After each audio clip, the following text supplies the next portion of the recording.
আলহামদুলিল্লাহ। আমি এখন আছি যে সেন্টোস বিচ, সিঙ্গাপুরে। আসলে এখানে বসে একটা কথা বলা যেতেই পারে। আসলে আমি অনেকেই শুনছি যে অনেকে বলে যে ভাই, আপনার যদি কষ্ট লাগে বা যদি কোনো স্মৃতি ভুলতে চান, তাহলে আপনি দেশান্তরী হন বা কোথাও ঘুরতে যান, ভালো থাকেন। তো আমি বলবো আসলে এটা অবশ্যই ভুল কথা। আসলে আপনি যদি একটা ভালো স্মৃতি আপনার কাটানোর দিন যদি ভুলতে চান, তাহলে কোনো দিন সম্ভব না। কারণ ভাই, স্মৃতি হচ্ছে যে আপনার অ্যাজ লাইক এ শ্যাডো, মানে আপনার ছায়া। আপনার ছায়াকে যেমন অস্বীকার করতে পারবেন না, ঠিক আপনার স্মৃতি কোনো সময় অস্বীকার করতে পারবেন না। আর যদি ভাই কোনো জায়গায় ঘুরতে গেলেই যদি আপনার স্মৃতি ভোলা যেত, তাহলে মানুষ আত্মহত্যা করতো না। তাহলে মানুষ শুধু কোথাও ঘুরতে যেত বা স্মৃতি মুছে যেত, আবার এসে নতুন জীবন শুরু করতো। আসলে কিছু জীবন আছে, কিছু স্মৃতি আছে যেগুলো ভোলা যায় না। কারণ স্মৃতি ভাই এমনই,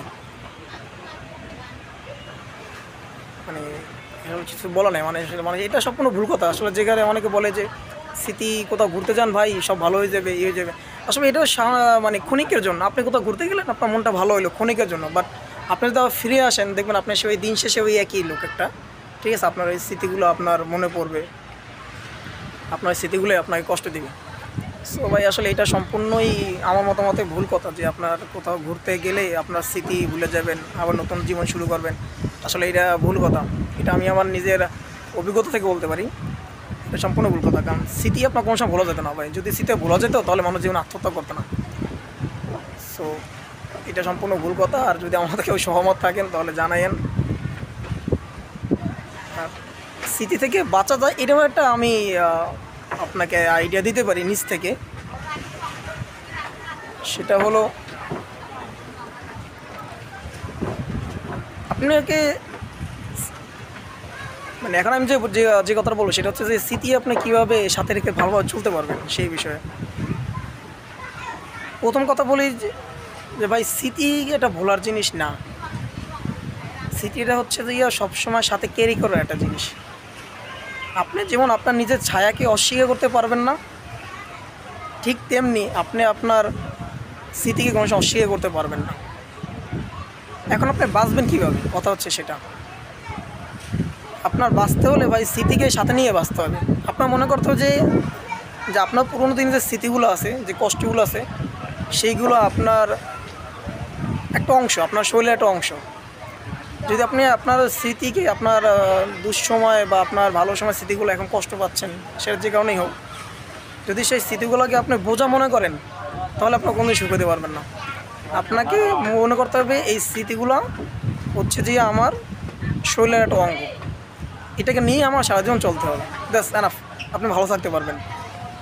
তবুও আপনার স্মৃতি মাঝে মাঝে কাঁদাবে, কিন্তু ওটা নিয়ে চলতে হবে। আসলে মনে করবেন যে আপনার শরীরে যদি আপনার হাত না থাকতো, তাহলে আপনি মরে যেতেন। ধরুন আপনার অ্যাক্সিডেন্টে একটা হাত আপনার কাটা গেছে, আপনি কি মরে যেতেন? মরে যেতেন না। ওটা মেনেই আপনার চলতে হতো। তাহলে আপনার ওই স্মৃতিটা মেনেই চলতে হবে যে না, ওই স্মৃতিগুলো আমাকে কাঁদায়, ঠিক আছে, আমি কষ্ট পেয়েছি যা করছি, ওটা আমাকে কাঁদায়, ব্যাস, ঠিক আছে, ওটার সাথে নিয়ে চলতে হবে ভাই। আপনার ওটা ভোলার কোনো ওয়ে নাই, ঠিক আছে। আর মৃত্যু বা সুইসাইড বা আত্মহত্যা যাই বলেন, এটা কোনো বিষয় না, এটা কোনো সমাধান না, ঠিক আছে। এটা আমি আমার নিজের অভিজ্ঞতা থেকে বলতে পারি। প্রতিটি মানুষের জীবনে একটা খারাপ অভিজ্ঞতা হয়, একটা কষ্ট থাকে, একটা ভালো লাগা থাকে। আসলে ভাই, কষ্ট না থাকলে কোনো সময় ভালো লাগাটা অনুভব করা যায় না যে আপনি কোথায় ভালো আছেন। যখন আপনি কষ্ট পাবেন, তখন আপনি বুঝতে পারবেন যে আপনি কোথায় ভালো ছিলেন বা কোথায় ভালো থাকবেন। সো এই বিষয়টা নিয়ে একটা কথা বলার ছিল, যাই আর কি বললাম। যেহেতু অনেক দূরে আসছি দেশ থেকে ঘুরতে, তো ভাবলাম যে এই বিষয়টা কথা বলি। যাই হোক ভাই, মূলত কথা হচ্ছে যাইয়া স্মৃতি বলার জিনিস না, স্মৃতিকে সাথে নিয়ে চলতে হবে। এই দ্যাটস এনাফ। ভালো থাকবেন সবাই।